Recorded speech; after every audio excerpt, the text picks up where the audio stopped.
Hello friends, latest basic study Guruji channel पे मैं आशुतोष यादव आप सभी लोगों का स्वागत करता हूं। हम आज लोग हिंदी व्याकरण पढ़ेंगे, जिसमें सबसे पहला टॉपिक जो हमारा है वह भाषा है। तो भाषा हम स्टार्ट करते हैं। भाषा जो है, भाषा संस्कृत के भाष धातु से बना है। भाषा का शाब्दिक अर्थ होता है विचार प्रकट करना। आप लोग सोच रहे हैं धातु क्या है? धातु जो है कि क्रिया होती है। हम क्रिया जब पढ़ाएंगे तो इसमें आप लोग को बताएंगे। आइए, भाषा भाष धातु से बना हुआ है। भाषा की जो उत्पत्ति है वो संस्कृत के भाष धातु से हुई है। अब इसकी परिभाषा की तरफ चलते हैं। तो जो भाषा है, भाषा का परिभाषा देखिए, हम इसको अगर एक या दो शब्दों में कहें तो भाषा जो है अवधारणात्मक इकाई होती है। अब इसको तोड़ते हैं। अध्वनियात्मक, अ मतलब नहीं, ध्वनि मतलब आवाज़, आत्मक मतलब आत्मा की। यानी कि हम कह सकते हैं कि मनुष्य के मन की वह भाव जिसमें आवाज़ नहीं आती, यानी मनुष्य के मन में वह भाव जिसमें आवाज़ नहीं आती, कि हमारे मन में हम क्या सोच रहे हैं वह आवाज़ नहीं आती, उसे ही हम भाषा कहते हैं। आइए आगे देखते हैं और अच्छे से समझने का प्रयास करते हैं कि एक या एक से अधिक विचारों का आदान प्रदान किसी साधन से एक या एक से अधिक लोगों के पास या व्यक्तियों के पास करते हैं, उसे ही हम भाषा कहते हैं। भाषा का परिभाषा अच्छे से जान लेते हैं। भाषा एक ऐसा साधन या माध्यम है जिसके द्वारा एक व्यक्ति या व्यक्तियों का समूह दूसरे व्यक्ति या व्यक्तियों के समूह तक अपने विचारों का आदान प्रदान या विचार विनिमय या विचार विमर्श करता है। अब आगे देखते हैं कि भाषा की विशेषताएं क्या हैं। भाषा की विशेषता यह है, उससे पहले हम जान लें कि भाषा की उत्पत्ति लगभग क्या माना गया है। तो भाषा की उत्पत्ति 1050 विक्रम संवत के आसपास माना गया है। अब भाषा की विशेषता जान लेते हैं, क्या क्या भाषा की विशेषताएं हैं। तो भाषा एक अर्जित संपत्ति है। अब अर्जित संपत्ति का मतलब क्या होता है? अर्जित संपत्ति वह होता है जो अनुकरण द्वारा आता है। अर्जित जो हमारे माता पिता या बाप दादाओं के द्वारा जो संपत्ति अर्जित है, वही एक विशेषता। जैसे कि उसमें हम क्या करते हैं, भाषा कैसे सीखते हैं? अनुकरण के द्वारा सीखते हैं। अनुकरण भी कैसे करते हैं? हमारे घर में कोई बोलता है, जब छोटा बच्चा होता है तो वह अपने माता पिता या बाबा दादा जो भी हैं उनकी बातों को सुनता है, और वो भी बाबा दादा दादी ऐसे करते हुए पहले वो जो बातें सुनता है अपने बड़े बुजुर्गों से, उन्हीं शब्दों का उच्चारण करता है, और वहीं से उच्चारण करने के बाद जब वो बड़ा होता है तो उनका लेखन करता है, और यही अर्जित संपत्ति है। उसके बाद हम दूसरा इसकी विशेषता है अंतिम स्वरूप नहीं होता, यानी कि भाषा का कोई अंतिम स्वरूप नहीं होता। दूसरा क्या है? परिवर्तनशील होता है। भाषा परिवर्तनशील कैसे होता है? तो भाषा देखिएगा हमेशा कुछ न कुछ उसके स्वरूपों में चेंज होता रहता है। जैसे जैसे पीढ़ी दर पीढ़ी जैसे जैसे विकास होता है हम लोग का, जैसे आज से बहुत समय पहले भाषा केवल सुना जाता था, लिखा नहीं जाता था। लेकिन कुछ समय के बाद भाषा का लिखना प्रारंभ हो गया, पहले पत्तों पर, फिर कपड़ों पर, फिर आज पेज पे लिखा जाता है। और उसके बाद चौथा हमारा पांचवा है मानक स्वरूप होता है। जैसे कि किसी भी भाषा का मानक स्वरूप ऐसे समझिए, किसी भी भाषा का कोई ना कोई लिपि होता है, उसका कोई व्याकरण होता है, उसी तरह से इसका भी मानक स्वरूप होता है। उसके बाद हम बात करते हैं भाषा का जो स्वरूप होता है कठिन से सरल के रूप में होता है। दोस्तों, अगर आप लोगों को वीडियो समझ में आ रहा है, अगर इसका लिखित नोट्स चाहिए तो आप मेरे व्हाट्सएप पे कमेंट कर सकते हैं या मैसेज कर सकते हैं। अब हम बात कर लेते हैं भाषा को जो सीखने के लिए मनोवैज्ञानिक दृष्टिकोण है वह क्या क्या है। देखिए, भाषा को सीखने के लिए मनोवैज्ञानिक दृष्टिकोण 3 प्रकार के होते हैं, जिसमें पहला आपका आता है जिज्ञासा। जिज्ञासा का मतलब क्या होता है? जानने की इच्छा। अब जानने की इच्छा कैसे होगी? जो जैसे कोई भाषा है उसको जब हम सुनते हैं या फिर कुछ हमारे अंदर जिज्ञासा होती है कि ये क्या चीज़ है, तो फिर जिज्ञासा बात जो होता है उसके बाद हम उसका अनुकरण करते हैं कि ये कैसे है, क्या है। अनुकरण कैसे करते हैं? हम उसको बोलकर अनुकरण करते हैं या सुनकर अनुकरण करते हैं, फिर उसका हम अभ्यास करते हैं। तो अभ्यास करने के बाद वो जो है कि हमारे जहन में उतर जाता है, और इस तरह से हम भाषा सीख लेते हैं। अब अगला है भाषा का विकास क्रम या भाषा का कौशल क्या है। तो भाषा के 4 कौशल होते हैं। सबसे पहले होता है क्या? सुनना यानी कि श्रवण, लिसनिंग। फिर उसके बाद होता है बोलना यानी कि वदन, स्पीकर। फिर पढ़ना, पठन। फिर लिखना और लेखन, राइटिंग। इसको सुबोपली के नाम से भी जानते हैं या सर्वप्ले के नाम से भी जानते हैं। अब हम आगे देखते हैं। आप लोग जानते होंगे मरियम मंटेसरी के अनुसार, मरियम मंटेसरी का नाम आप लोग सुना होगा, शिक्षण अधिगम में इनका जो है कि अहम योगदान है।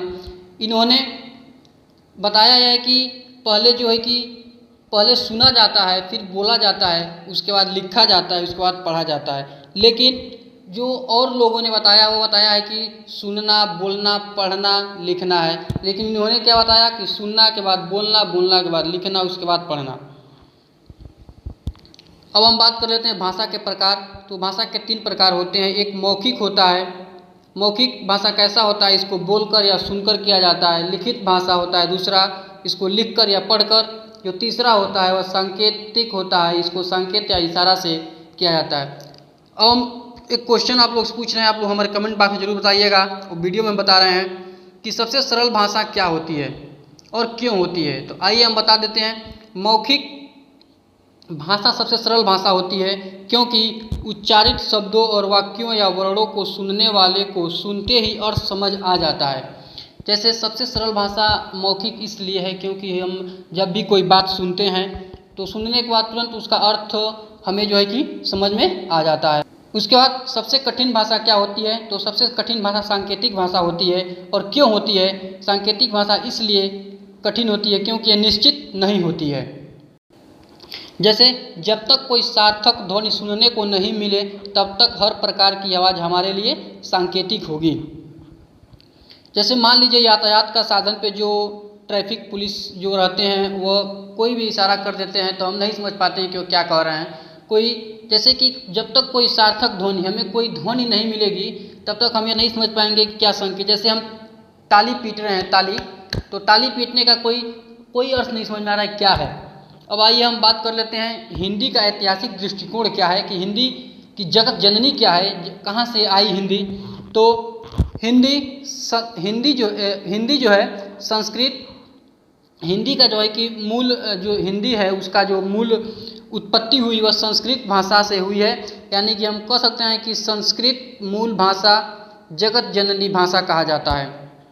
हिंदी कैसे आई, तो सबसे पहले संस्कृत आया, संस्कृत के बाद संस्कृत 2 भागों में बटा, वैदिक और उसके बाद लौकिक। तो वैदिक के बाद हमारा वैदिक में वेद और उपनिषद है। यह भाषा कठिन था इसलिए इस भाषा को यहीं छोड़ दिया गया, जबकि लौकिक जो था वह जनता के द्वारा प्रयोग में लाई जाने वाली भाषा थी। और इसी लौकिक भाषा में ही हमारा रामायण और महाभारत लिखा गया। फिर लौकिक भाषा से परिवर्तन हुआ तो वह भाषा हमारी आई पाली भाषा।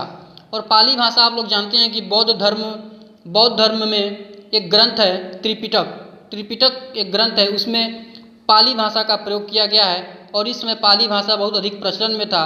और बौद्ध धर्म में जो भी उनके जो ग्रंथ लिखे गए हैं वह अभिधम, विनय पिटक और सूर पिटक पाली भाषा में लिखे गए हैं। और आप लोग जानते भी होंगे कि महात्मा बुद्ध जो थे वह पाली भाषा में ही अपने सारे धर्म ग्रंथों को लिखते थे और पाली भाषा का ही प्रचार करते थे। इसके बाद यहाँ से परिवर्तन हुआ और हमारा जो आया प्राकृत आया, और यहीं से शब्दों का बिगड़ना जो है कि प्रारंभ हो गया। जैसे उस समय रामेश्वर को लोगों ने रामेश्वर पढ़ना प्रारंभ कर दिया और लिखना प्रारंभ कर दिया। और यहीं से यह भाषा जो है कि हमारे जैन धर्म में पवित्र, जैन धर्म में जो है कि लाई जाती है, बोली में लाई जाती है। यहाँ इस जैन धर्म का जो पवित्र ग्रंथ है वह आगम धर्म है और इसी में इस भाषा का सर्वाधिक प्रचलन था।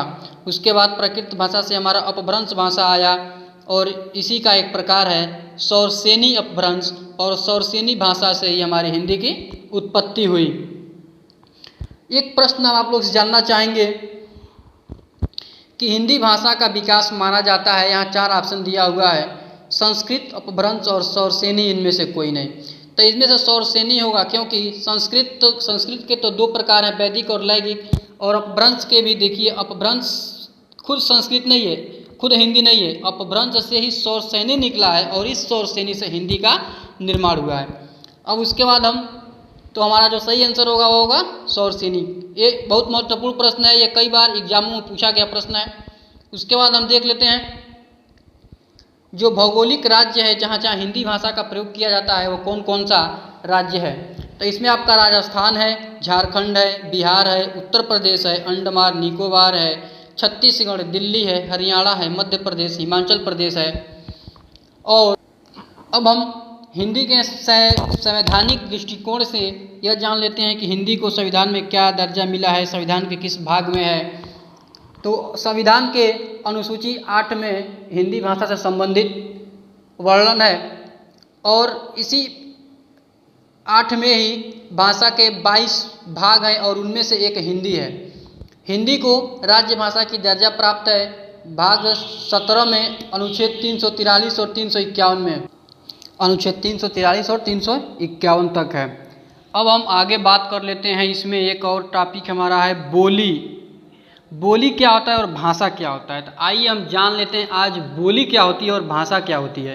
तो जो बोली होती है उसका जो बोलने का जो क्षेत्र होता है वो बहुत ही सीमित होता है। जैसे कि राजस्थान की तरफ उधर भीलवाड़ा जिला का है, उधर जो है कि बहुत उधर भीलवाड़ा जिला में उस एरिया में भीलवाड़ा भाषा बोला जाता है, जो उसी क्षेत्र में केवल बोला जाता है। और राजस्थान की तरफ और दूसरे तरफ जब आएंगे तो दूसरा भाषा, जैसे कि अपने वहाँ देख लीजिए इधर गोरखपुर साइड में भी हमारा जो है कि हिंदी भाषा प्रचलन है, लेकिन थोड़ा सा और आगे जब उधर हम जाएंगे चौरी चौरा की तरफ, उधर एक नू करके भी भाषा बोला जाता है। तो इसका जो है कि क्षेत्र सीमित होता है और जो भाषा होता है इसका क्षेत्र व्यापक होता है। जैसे कि हिंदी कई राज्यों में बोला जाता है। अब हम बात कर लेते हैं मातृभाषा क्या होती है। तो मित्रों, मातृभाषा वह भाषा है जो माता के मुख से सीखी जाती है और इसका विकास जो होता है हमारे परिवार या समाज में होता है। अब राजभाषा क्या होता है। राज्य कार्य की संचालन वाली भाषा, शासन प्रशासन जो होता है वह, जैसे कि राज्य कार्य, जैसे कि हमारा हाई कोर्ट में जो भी भाषा का प्रयोग किया जाता है, या फिर हमारे जो हमारा आधिकारिक लोग प्रयोग करते हैं, या फिर कोर्ट वगैरह में जो प्रयोग किया जाता है वो राज्य भाषा होती है। उसके बाद हम जान लेते हैं कि राष्ट्रभाषा क्या होती है। तो राष्ट्रभाषा किसी राष्ट्र की संपूर्ण जनता या अधिकांश जनता द्वारा प्रयुक्त भाषा को राष्ट्रभाषा कहते हैं। ठीक है, तो आज हम अपना यहीं पे जो है कि यहीं तक अपना समाप्त करते हैं और इसके बाद वाला जो हमारा टॉपिक होगा पार्ट 2 व्याकरण, वो हम जल्द ही उसको दूसरे वीडियो में लेकर आएंगे। मित्रों, अगर मेरा वीडियो समझ में आया हो तो कृपया इसे लाइक करें, चैनल को सब्सक्राइब करें। जय हिंद, जय भारत।